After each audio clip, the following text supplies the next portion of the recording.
In the city of Cyprus, around 300 BC, there lived a very wealthy merchant named Zeno. During a voyage from Phoenicia to Piraeus, his ship sank, along with all of his cargo.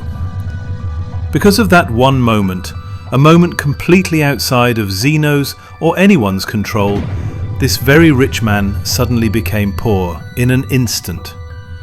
Imagine being Zeno.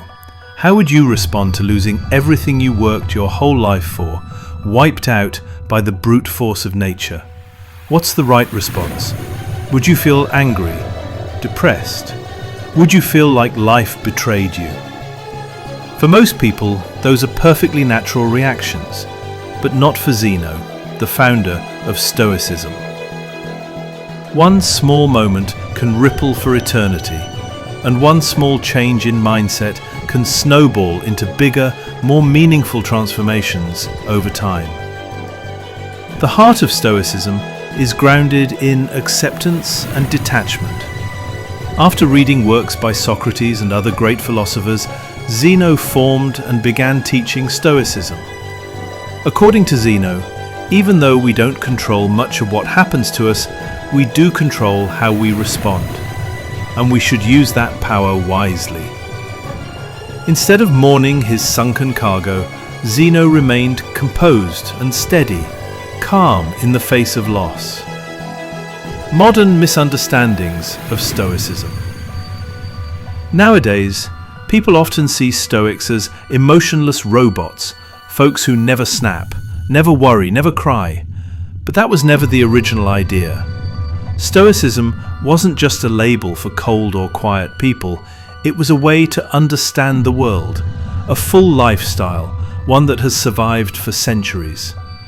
Stoic ideas can be applied just as effectively to life today as they were back then, and their benefits are just as real.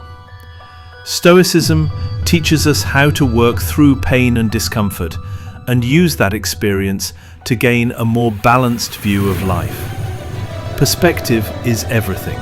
And since everyone's life experience is different, everyone's perspective is different too. Because Stoic thinkers discussed philosophy in open spaces, their ideas spread widely. They believed that Stoic wisdom was for everyone, not just for the elite or the educated, so it didn't make sense to keep it locked away in a classroom or behind palace walls. That's why people of all walks of life, from slaves to emperors, could study and become Stoics. And many did. Some of the most famous Stoics include Epictetus, whose name means acquired since he was born into slavery, Seneca, a respected politician, and Marcus Aurelius, Roman emperor and one of the most powerful men to ever live. The early Stoics lived out their values. They stood against division and inequality. They even coined the term cosmopolitan, which literally means citizen of the world. Today, that word makes us Stoics rejected that idea. Musonius Rufus, the teacher of Epictetus, once said, "It's not just men who are naturally inclined toward virtue, but women too. Women appreciate honorable acts just like men do, and reject what's wrong just like men do. So why should only men pursue philosophy and not women?" Even when it was unpopular, Stoicism gave women the freedom to study and practice philosophy. Why people turn to Stoicism today? So why do so many people today choose Stoicism as their way of life? In a world where chaos is normal, emotions can easily cloud our judgment. The truth is, it's not just the bad event that makes us sad, it's the fact that we didn't expect it. Rain, for example, isn't bad. It waters crops, fills rivers, cools the air. But if that rain catches you outside with no umbrella, it ruins your day. Why don't we cry every time it rains? Because even though it's unpleasant, we've learned to expect it. We know we can't control the weather. Sure, it's inconvenient, but the storm will pass and the sun will come back. Stoicism teaches that we should treat life's hardships the same way. Expect the worst, not in a pessimistic way, but in a prepared one, Visualize the worst-case scenario and be okay knowing it could happen. Voluntary discomfort, training your mind. One Stoic exercise is called voluntary discomfort, a practice to build gratitude and mental toughness. Sleep on your kitchen floor, take cold showers instead of hot, eat only potatoes for a few days, things like that. These challenges teach us that we'll survive, even when things get hard, and we might even thrive if we have the right mindset. By getting used to discomfort, we train our minds to handle real setbacks later. In today's world, where ads constantly tell us we're not good enough unless we buy something, this lesson is more vital than ever. We're told we need the latest phone, perfect looks, or big paychecks to be happy. But when we're born, we don't know any of that. We learn it from parents, schools, and society. And often those three sources tell us three different things. The question is, do we really need to accept it all?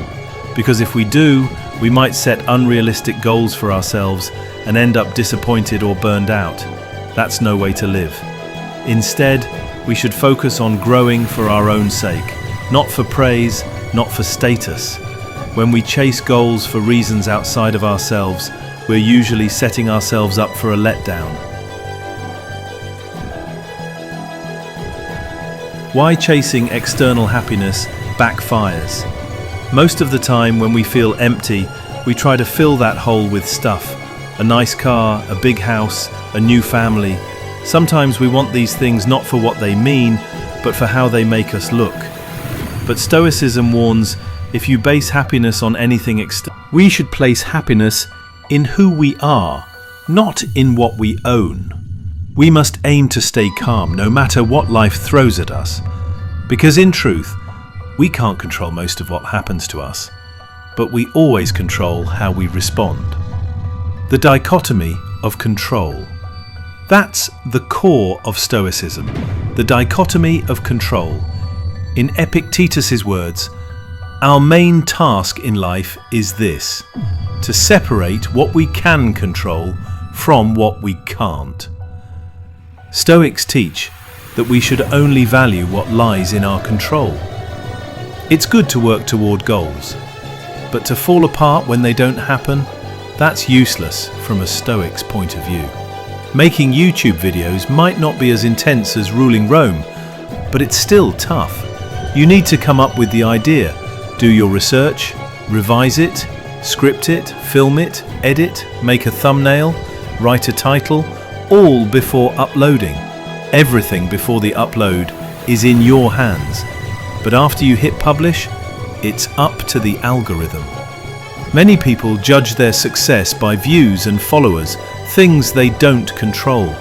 Stoicism says, instead, judge your work by the effort you put in, not the outcome.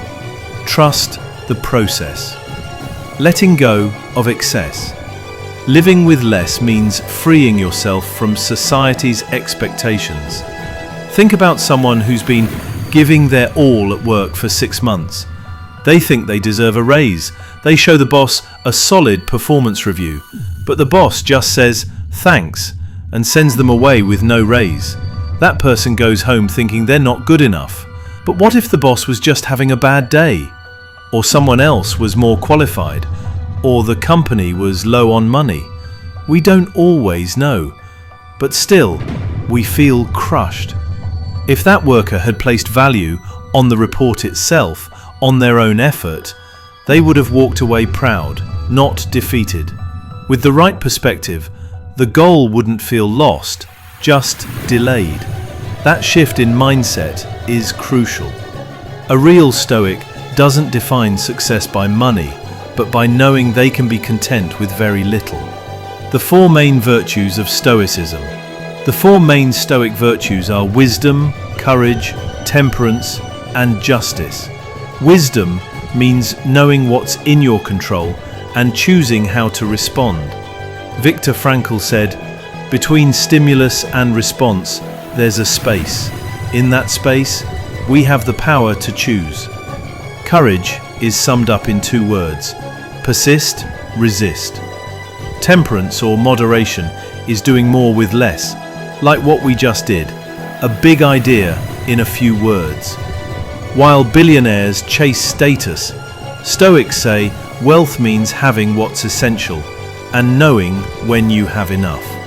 Justice, the most important virtue, says we must do no harm. We're born to help one another, not just ourselves. He reminded people that the past couldn't be changed and the only thing they could do now was move forward together. That's Stoicism. Modern Stoicism in psychology today, Stoic thinking lives on in therapies like rational emotive behavior therapy, REBT, and logotherapy. REBT helps patients challenge harmful thoughts using logic. Once you realize most of those thoughts are false, you can replace them with healthier ones. Logotherapy says people are driven by purpose. Even in the worst moments, we can find happiness if we have a reason to keep going. Of course, that's easier said than done. Like anything else, it takes practice. We need to rewire how we think. Let go of the old beliefs and make space for new ones. To fix our happiness problem, we must focus on self-worth. By shifting our value to things within our control, we stop obsessing over the things we can't control, and that brings a more peaceful and satisfying life. Stoicism helps us sail through life's storms, and if, in the end, our ship goes down, we can find comfort in knowing we lived well, even if the voyage was shorter than we'd hoped, because remember, everything ends.